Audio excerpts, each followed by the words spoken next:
प्राचीन भारतीय ज्ञान के विशाल सागर में एक मार्ग आत्म साक्षात्कार और आंतरिक शांति की ओर ले जाता है, अष्टांग योग का मार्ग। यह यात्रा नैतिक अनुशासन से शुरू होती है और सर्वोच्च चेतना की ओर ले जाती है। आइए हम अष्टांग योग के 8 चरणों को समझें, जैसा कि महान ऋषि पतंजलि ने अपने योग सूत्रों में वर्णित किया है। यम, नैतिक आधार। योग की यात्रा जटिल आसनों या श्वास नियंत्रण से नहीं, बल्कि हमारे कार्यों और विचारों की शुद्धि से प्रारंभ होती है। यह पहला चरण है, यम, नैतिक संयम। योग के पथ पर चलने के लिए साधक को पहले 5 प्रमुख गुण अपनाने होते हैं। अहिंसा, हिंसा न करना, न केवल कर्म में बल्कि विचार और वाणी में भी।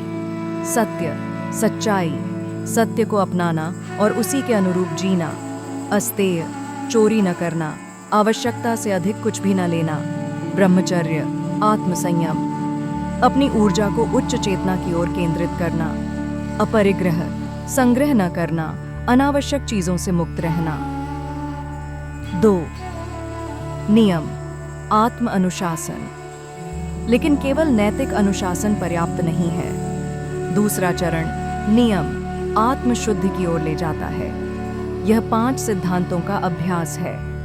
शौच, स्वच्छता, शरीर, मन और पर्यावरण की पवित्रता।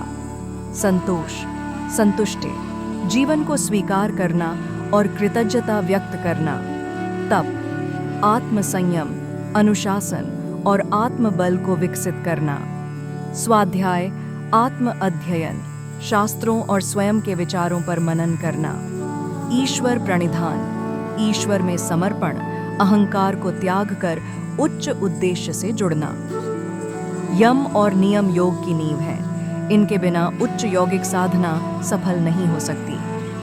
3. आसन, स्थिरता की मुद्रा। शुद्ध मन और अनुशासित हृदय के साथ योगी अब शरीर पर ध्यान केंद्रित करता है।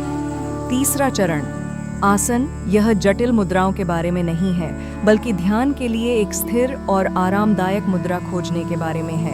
एक सरल नियम, रीढ़ को सीधा रखें, छाती खुली और सिर संरेखित। यह ऊर्जा के प्रवाह को सुगम बनाता है और शरीर को गहरी साधना के लिए तैयार करता है।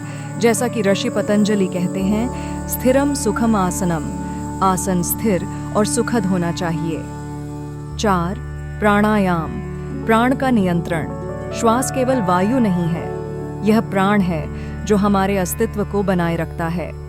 प्राणायाम, चौथा चरण, श्वास नियंत्रण की कला है। नियंत्रित श्वास के माध्यम से हम मन को शुद्ध करते हैं और अपनी ऊर्जा को संतुलित करते हैं। श्वास शरीर और चेतना के बीच सेतु बन जाता है। महान दार्शनिक शंकराचार्य के शब्दों में, प्राणायाम से मन शुद्ध होता है, वह शांत होता है और परमात्मा में विलीन हो जाता है। 5. प्रत्याहार, इंद्रियों का नियंत्रण। अब हम भौतिक शरीर से आगे बढ़कर मन में प्रवेश करते हैं। 5वां चरण, प्रत्याहार, इंद्रियों को बाहरी विकर्षणों से हटाने की प्रक्रिया है। यह अंतर्मुखी होने की कला है। योगी अब बाहरी संसार से सुख की अपेक्षा नहीं करता, बल्कि उसे भीतर खोजता है। 6.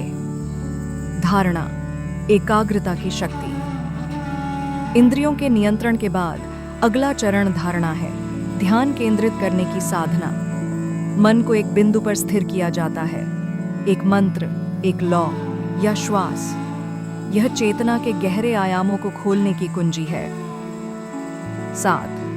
ध्यान, ध्यान की अवस्था, जब एकाग्रता गहरी होती है तो वह ध्यान में परिवर्तित हो जाती है। यहाँ मन अब चंचल नहीं रहता, न कोई प्रयास, न कोई विचलन, केवल स्थिरता। योगी पूर्ण चेतना के प्रवाह में विलीन हो जाता है। 8. समाधि, अंतिम मुक्ति और अंत में अंतिम चरण, समाधि, शुद्ध चेतना की अवस्था। इस अवस्था में योगी स्वयं से परे चला जाता है और अनंत में विलीन हो जाता है। न कोई मैं, न कोई तू, केवल अस्तित्व। यही योग का लक्ष्य है, न केवल शारीरिक स्वास्थ्य, बल्कि जन्म और मृत्यु के चक्र से पूर्ण मुक्ति। अष्टांग योग की यात्रा एक दिन का अभ्यास नहीं है, यह आत्म परिवर्तन की आजीवन साधना है। सच्चे साधक के लिए योग केवल शारीरिक लचीलापन नहीं, बल्कि स्वतंत्रता, शांति और परम आनंद का मार्ग है।